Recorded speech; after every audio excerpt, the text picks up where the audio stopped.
Shalom, my friends. Shalom and L'chaim too. This is your old pal, Rabbi Sol Solomon, founder and spiritual leader of Temple Sons of Bitches in Great Neck, New York. And what a delight and what a joy it is for me to welcome, and not a newcomer, but an old comer back to the neighborhood on Dave's Gone By. We have someone who is an author, a writer of books, most of them about popular culture and music. He sometimes comes from a sideways disposition. Why? I don't know why. There you go. That's a little bigger right there. I think I need cataract surgery for a minute. Now, this is Tim English. Tim was on our show several years ago talking about his book called Sounds Like Teen Spirit, Stolen Melodies, which is all about all these songs that sound like other songs. But he's written other books about people like John Lennon, and then there's one called Popology about famous people during the 60s and how music influenced them and they influenced music. But we're also going to talk about his most recent book called The Kennedys, New York, and how the whole Kennedy family was very tied into New York life. They were going to Broadway, they were seeing all these different places, there was even a rabbi involved at some point. So ladies and gentlemen, won't you please welcome back to the neighborhood, Tim English. Shalom, Tim. Hey, great to be back with you, Rabbi Sol. It's good to be back with you too. So you're looking good. How you feeling? You look great. Well, thank you. Everything's fine. Yeah, tanned and rested. No, last time we saw you, we didn't see you because we were on the radio. So it's a nice thing to see you. Where are you? Where do you live? Where are you? I'm in New Jersey, about an hour out of New York City, not too far from Asbury Park. Oh, well, I mean, New Jersey, you have my condolences, but it's are you a New Jersey person all your life? Yeah, I am. Yeah. What do you love about New Jersey? Honestly, it's a nice place to live. I think it's you live in a nice place, but you're in the cultural hub of New York City, which is the greatest city in the world, as I subtitle my book. I believe that, and so it has a lot of the benefits that you would get from living around a great city like New York, but it doesn't have some of the minuses associated with city life. So let me ask you, in investigating, in researching a book about the Kennedy family and their environs, and what does that involve? I mean, back in the day when you go to the library and stuff, but are you interviewing people? Are you going through old newspaper clips? Where are you finding what to write about to have a whole book to talk about the Kennedys and New York? It's a lot of research. And, I heard somebody say the other day that right now, all of us in the palm of our hand have more information available than the presidents of the United States would have had 10 or 15 years ago. Every question you want to know is sort of in the palm of your hand. And in terms of old books are easily available online. You can find obscure books that, were sitting around in in somebody's attic that they put up for sale and maybe people haven't talked about before or referenced before. The archives of the New York Times and Daily News, I spent a lot of times in there. They've got every single newspaper available at your fingertips going back to whenever 1900. So I found a lot of information there. And, in writing about somebody like whether it's John Lennon or the Kennedys, so much has been written about them before. It's a challenge to try to find new information that people haven't heard before. And that's what I tried to do in this book for people that are interested in the Kennedys, is bring them some stories they haven't heard before, and maybe even some insights into what the whole thing was about. Does it start with Joseph? I mean, where do you pick the family up? And because we think of them as Kennebunkport or Massachusetts or Maine or places like that. Yeah, well, it's interesting.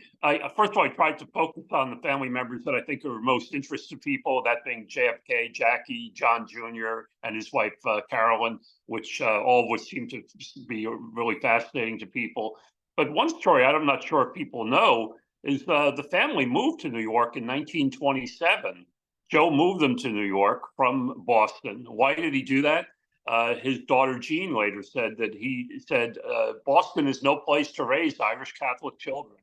And I was sort of startled by that because Yeah. we associate the family so much with Boston and Massachusetts and the Cape, but he wanted no part of that in raising his children. And why? Well, there was sort of an old waspy Brahmin attitude that sort of looked down on Irish Catholics at that time in Boston. He did not like that, and he was involved with Wall Street. He was involved with Hollywood at the time. I mean, that's the whole. There've been books written about his time in Hollywood. He was actually one of the few sort of people that got into that movie making and was successful at it. But so they moved to Riverdale section of the Bronx in 1927, which is sort of a upscale part of that of the Bronx. Right. They lived That's there. where the Archies lived and Jughead. They lived there too. It was always a happening place. Might have been an imaginary Riverhead, but yes, they did. They got the name from there, and then a couple years later, they moved to Bronxville in Westchester County, and they lived there for another 12 years. So really, JFK and most of his family really came of age in New York. And when Bobby ran for Senate in 1964, of course, he had lived in Virginia, and then he lived in Massachusetts. And they all accused him of being a carpetbagger. He said, wait a minute, I lived third of my life right here in New York. When JFK ran in 1960, he campaigned in the Bronx, said, I'm the only candidate that went to school in the Bronx in this race. Of course, they went to private schools, but, so anyway, but it goes back to Joe. And, he was really the man who made it all happen in terms of the family. And, but he believed that New York and Wall Street was really more of a meritocracy, that you could get ahead based on your smarts and your skills. And he liked that. And he obviously was an extremely successful businessman. So, but anyway, that's how they ended up in New York. And the whole family, as I try to show in the book, they're really associated with New York for their whole lives. By the 1960s, the surviving members, three of them were living in New York as residents. Of course, Jackie, John Jr., Caroline, basically lifelong New Yorkers. JFK's friend Ben Bradley said he was the most urban and urbane man that he ever met. I found a quote from Senator Jacob Javits of New York in the archives. He said that the 1960 election was the triumph of the big city guy, meaning JFK, versus the small town guy. And that was the first time that had ever happened in the country. So, yeah, well, yeah, if you figure, that's right. Think about Truman over Dewey or whoever. And yeah, well, I got to think about that. And it's Shabbos morning. I can't really think about anything. But I'm gonna give it. So, how much time did it take you, though, once you decided, I think there's enough to have a book about this, from that inkling to gathering and researching and writing? How long did it take you? The second part of that, I would say about a year and a half. But if you decide to write a book, and my only piece of advice to listeners out there thinking about doing it would be make sure it's something that's really of interest to you, a subject that really turns you on, not that you're coming to for the first time. I mean, I grew up in an Irish Catholic family. The Kennedys were a focus of interest for me my whole life. I've been reading about them my whole life, enjoying books about them, trying to find so many of these books, honestly, they just sort of repeat the same old stories we've heard a million times. I didn't want to do that. I wanted to find the stories that I knew already and then find a bunch of other ones that would be new to readers. So what's an example of a story that readers probably haven't heard of, about the John or Bobby, first of all? I've got a few that I think will be totally new to people. I found a story was the Friday before Dallas, November 15th, 1963. JFK was in New York, and I found an account of his attendance at the musical How to Succeed in Business Without Really Trying, which was starring Robert Morse, later of Mad Men fame. He had actually seen the show in 1961. He owned the soundtrack album. One of his paramours, a woman named Mimi Mimi Alford was her married name, but he said he loved the song "I Believe in You." But in this account, the lady who wrote it got there right at the end of the show. She was an actress herself, and he stood to applaud at the end, and then the whole theater stood to applaud him. And so they said it was like a wave of love for him. And she said he was just palpable. You could feel how much he was loved in that audience. And it was just kind of nice to hear, knowing, what the future held. Later, yeah. He was Not getting. Everybody loved him. Yeah, we know that. The CIA. But it was nice that's a story that I don't believe is out there anywhere. And of course, I document in the book his other times he went to the theater. He went a couple of times as president-elect, and he just got overwhelmed. They had to stop, they had to sort of sneak him in because it just became untenable. People would just be crowding around him, and it wasn't really safe security-wise. So that's one of the stories. They got a story of Jackie one time. She actually tried there was an X-rated movie called I Am Curious Yellow that was rather tame for its time, but it did have nudity in it. This came out in, I believe, 1968. It ended up kind of breaking the barrier against nudity in mainstream films. Part of my research, I had to sort of check. Yeah, how much research did you do on this question? Like, what was nudity like in movies in the 1960s versus what is it like right now? Okay, I'm sure you did some research. Right? Jackie, there's this movie from Sweden, I Am Curious Yellow, which was causing a lot of controversy at the time. So Jackie, along with Ari Onassis, they had been married the year before. There's a theater on West 57th. It's now called the Directors Guild Theater, which is quite a nice place. But Jackie sort of put on a kerchief and the big glasses and tried to sneak into this thing, thinking she would go unnoticed. Of course, she was noticed. She got in a little altercation where a photographer outside from the Daily News claimed that he had pushed her over, and of course, it made all the papers the next day, which was the last thing she wanted. That this woman who had been certainly prior to the marriage to Onassis was sort of a sainted figure, and here she is seeking into an X-rated movie. So that's one story I thought was funny. That's not generally known either. And she didn't get to see actually the movie by the time she had the altercation. She actually left. She left in the middle. Left poor Ari Onassis to watch it by himself. I'm sure he did. Oh my God! So what are some stories about the kid, the one who died in the plane? What are some stories of JFK Jr., Mr. Handsome there, and his life in New York? Well, I've got on the cover of the book, if you can see, that's him on his first day as district attorney, and he's down waiting for the subway downtown. And I thought that was a great picture to sort of, just exemplify their life in the city. Some of the stuff I cover was very sort of mundane, like where Jackie had her hair done and colored, where, the restaurants they went to. They went to all the finest French restaurants, like it was called Le Pavillon, Le Pavillon. But John, I think, really tried to fit in and try to live as normal a life as he could, given these extraordinary circumstances that he was born into. He was famous before he was even born.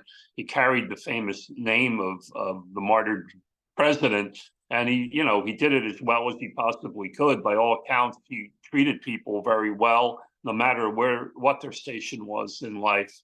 But he was in a play.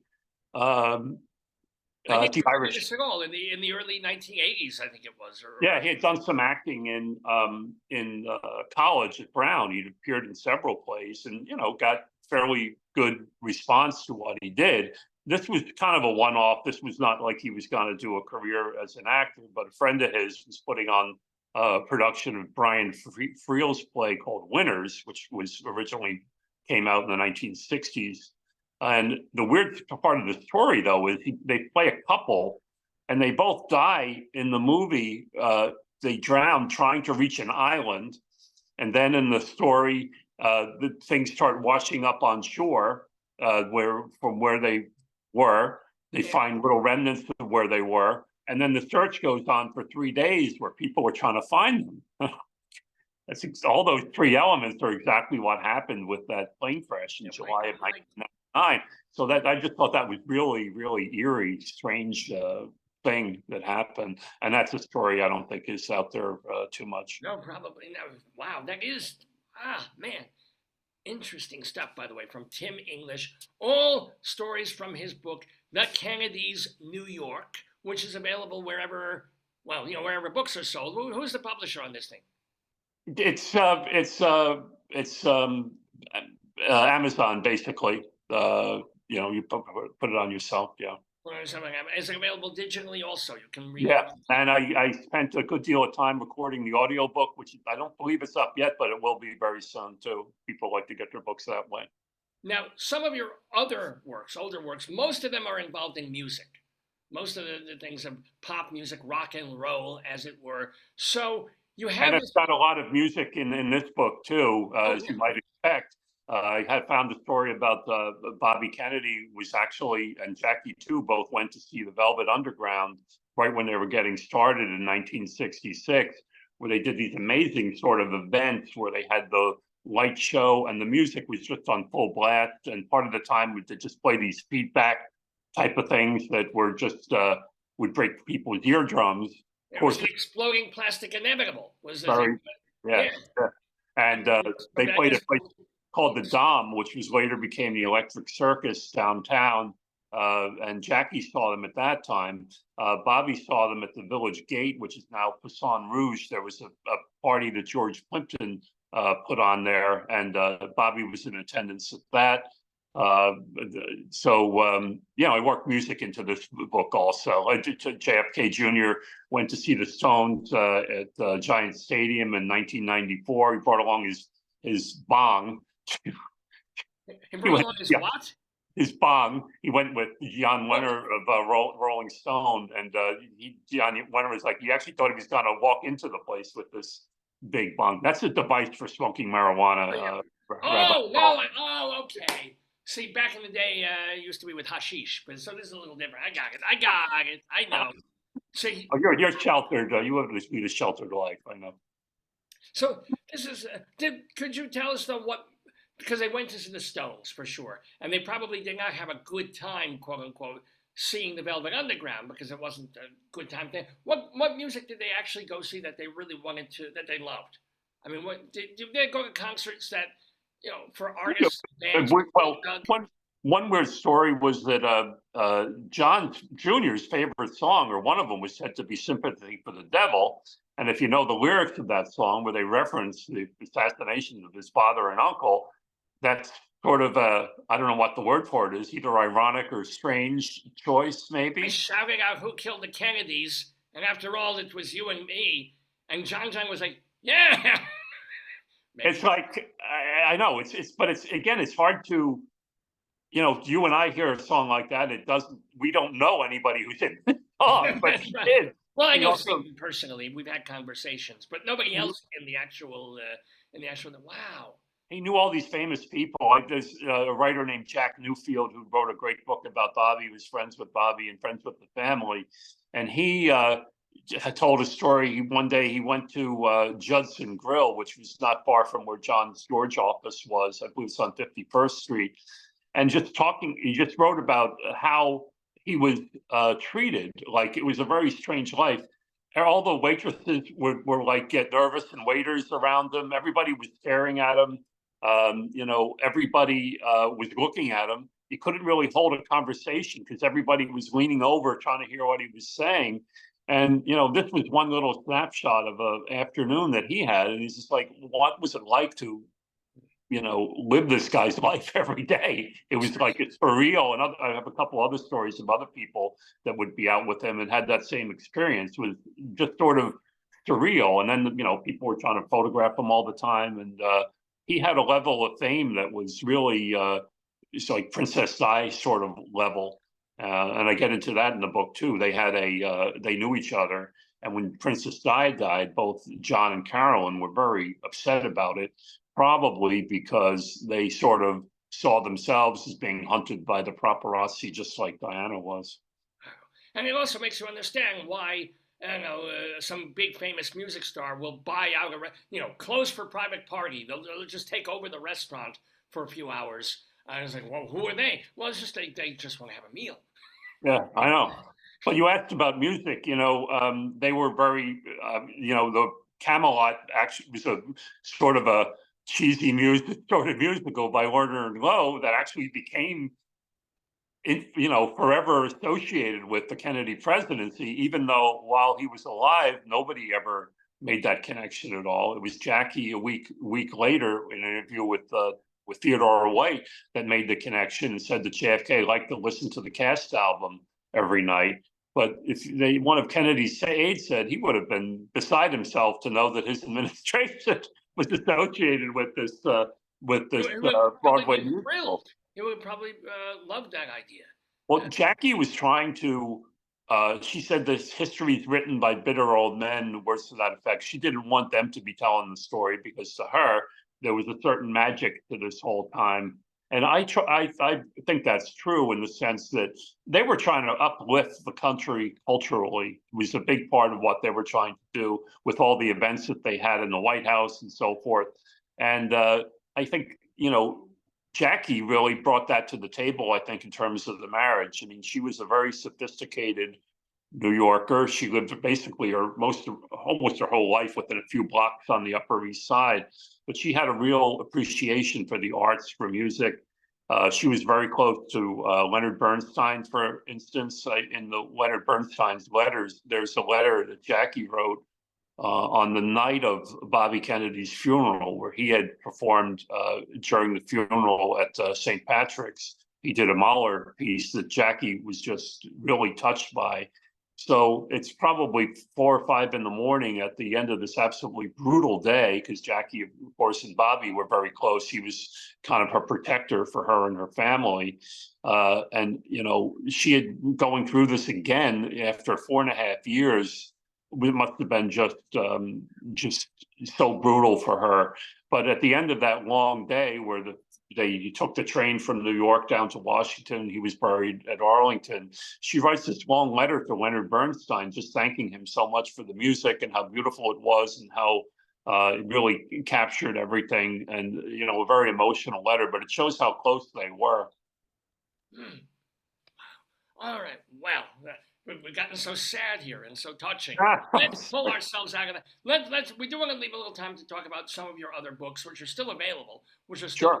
So there's this book that you have called Popology, where you take 4 different really, really famous dudes from like the 1960s and try and associate them with the music of the time, like Thomas Merton, who was he was a writer and a monk. Was he influenced by like Strawberry Alarm Clock? I mean, what are you doing there? Well, it's funny you mentioned Merton, which is always funny. I was at the National Book Show, whatever they call it, a few years ago, and I was showing my book around, and I had the 4 men on the cover, and of course everybody knew Jack, Bobby, Martin Luther King.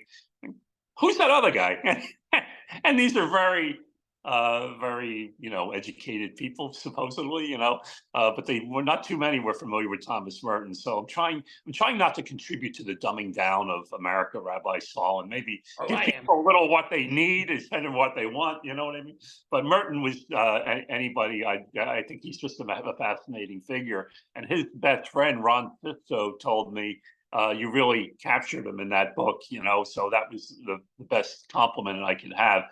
Yeah, he was not your typical monk, put it that way. He liked to have his wine. He liked to, he had been a convert. He'd actually went to Columbia and was partying and going to jazz clubs at that time in the early 40s. Anyway, he ended up at this monastery in Kentucky, but he was still kind of a cool guy. He was listening to all different types of music, like the 13-4 Elevators, who ended up on Lenny K's Nuggets compilation. He got a monk listening to this. He loved the Beatles, Bob Dylan. Joan Baez visited him at the monastery. So just a fascinating guy. He did have a girlfriend too. I was wondering why I've asked people why nobody's done a movie about Merton, and they say, well, from the estate's point of view, they all want to focus on this relatively brief relationship he had with a woman that toward the end of his life, which is a really cool story and very fascinating. But they all want to focus on that sort of to What the do you been exclusion. excommunicated? I don't understand this. I mean, it's sort of like rabbis can marry, and we can even fool around a little if anybody wants. But monks, I'm imagining, you can't do anything with anybody but God. Yeah, that's a bozo. Yeah. That's a bozo no, as they used to say. That was a no, but he somehow between keeping it on the down low for the most part and having a friendly superior, he wasn't kicked out. Plus, he was a very prominent man in that world at the time, well known for his writings about war and peace and justice and everything. But talk about a guy who had a lot of time to write. He was just living in a little cabin in isolation on this monastery. He had nothing. He didn't have any TV, radio, any of that. I had no Netflix. Somebody interviewed me one time and said, "What was his favorite song?" The Sound of Silence. Well, if you think about it, he had this girlfriend. He had the best of both worlds because he could date this woman, and anytime she started talking to him, he'd be like, "No, we're silent. We're silent here." It's the ideal relationship, ladies and gentlemen. But so well, I think they need to do a movie and get into all that. But anyway, I've always been interested in like how music touches people and affects people, and also in how the music of it. I used to love to listen to the old countdowns they used to do on CBS radio in New York, and they'd play all the music from X Day in 1964 and or 1970 or what have you, and how all the music is very much of its time. It's all sort of very similar, and it's all sort of reflecting what's going on in the world at that time, and maybe also, instigating what's going to happen in the world. So that was sort of what part of Popology was about, of trying to show how the music of the particularly, I don't think you could do it in many other eras, but the music of the 1960s was so relevant at that time to what was going on and reflecting what was going on in the streets, so to speak, at the time. And with the music of Dylan and the Byrds and the Beatles, and how it changed so much over the course of the decade.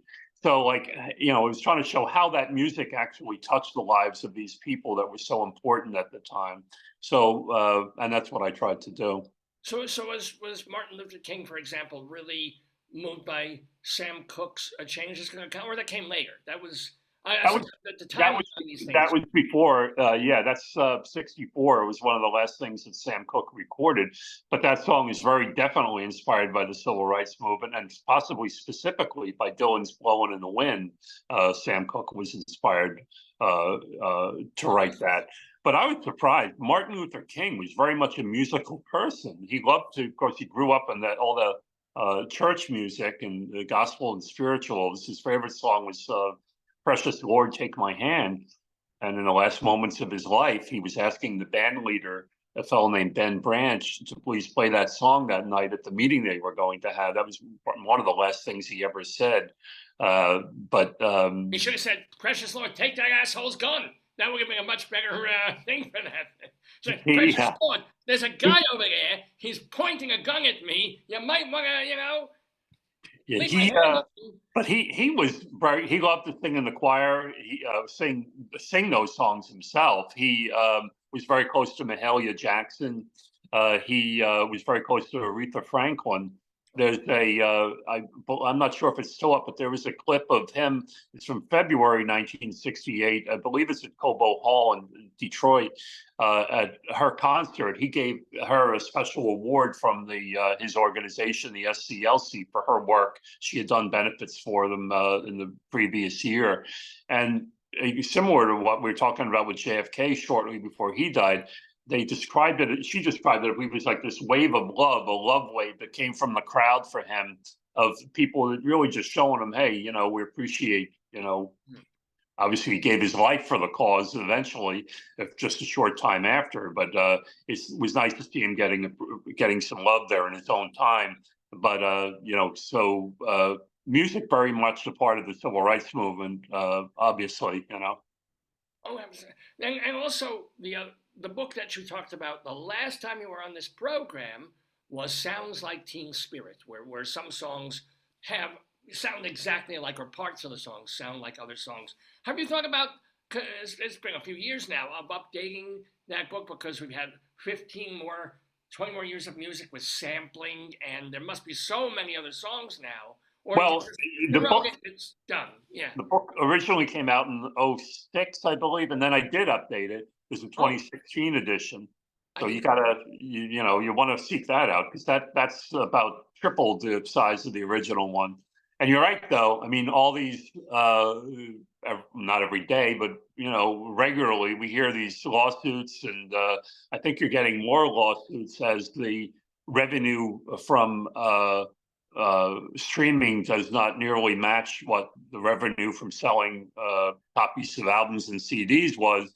Record companies, publishers are looking to enhance other revenue streams, and one way you do that is if you think somebody ripped off a song that you own, is suing them, trying to Yeah. recover some money out of that. So what are some examples of songs that you've added to the updated edition of Sounds Like Teen Spirit? Coldplay song "Vita La Vida" that's come from a Joe Satriani instrumental. Satriani freaked out when he heard it. Said, "What? You got to be kidding!" It's the same thing. That case was settled out of court. "Vita La Vida" might be it's one of the biggest Coldplay songs there is. So they sort of ran afoul with that. Got a lot about Robin Thicke in the book. He for his song "Blurred Lines," that was a big Yeah. lawsuit.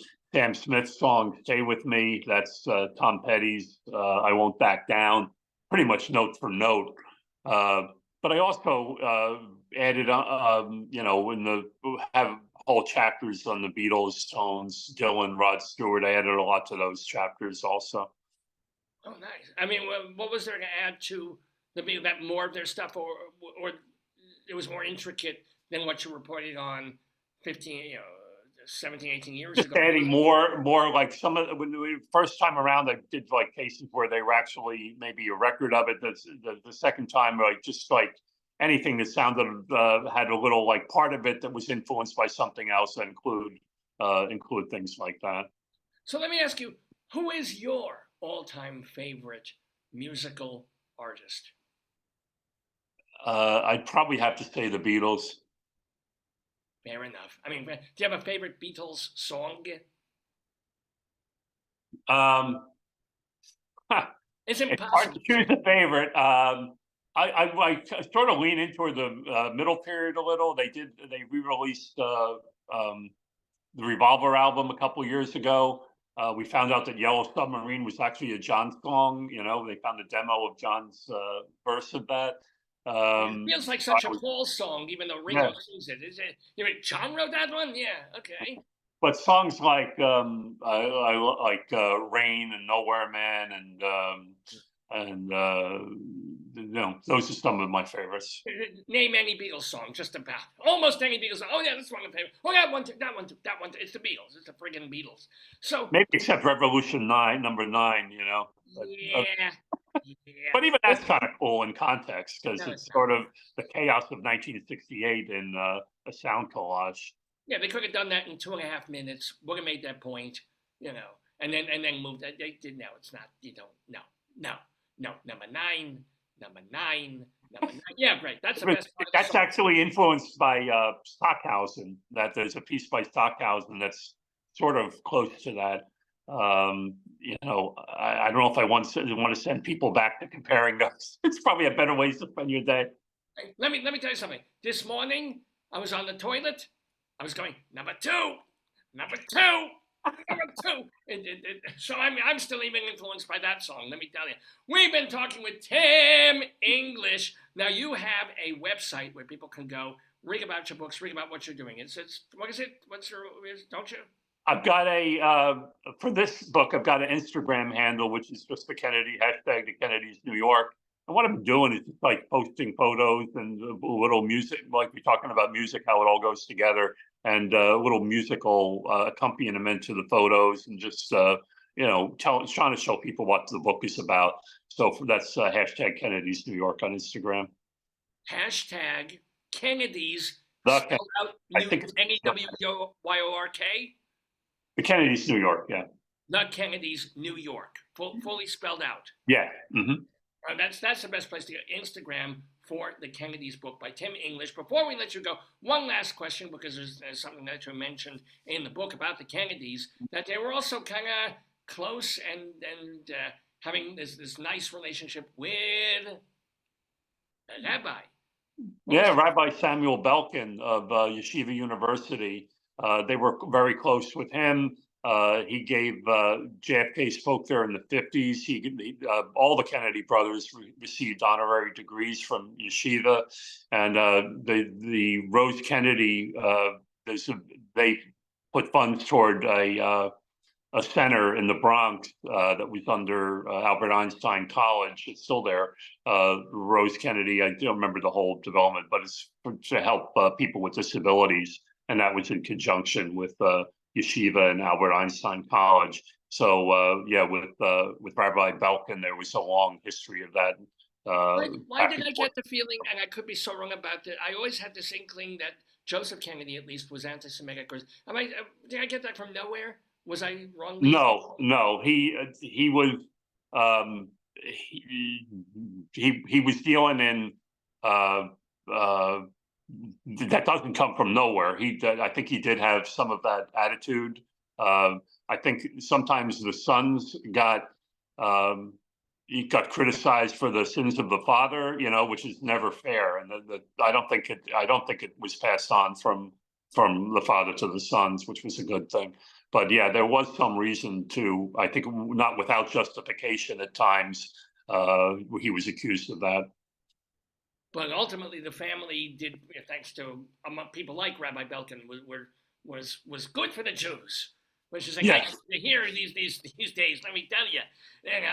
Anyway, it has been good for the Jews and everybody to be talking to Tim English, author of The Kennedys New York. Check out the Instagram page, hashtag The Kennedys New York. All I can wish you, all right. I asked you the last question already, but one last question. Are you working on anything else now? What are you working on?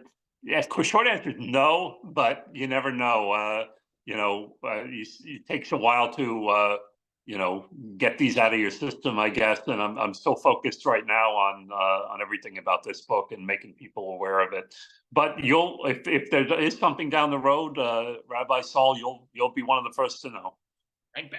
One of the first. One of the first. Okay, the first. Ah, damn it! Now you're talking. The first to know, and we are the first to say thank you one more time to Tim English. So good to see you. So glad that you're writing and doing all these things about music and New York and Jews. Tim English, have a wonderful, wonderful autumn, and shalom to you. Shalom. Always a pleasure.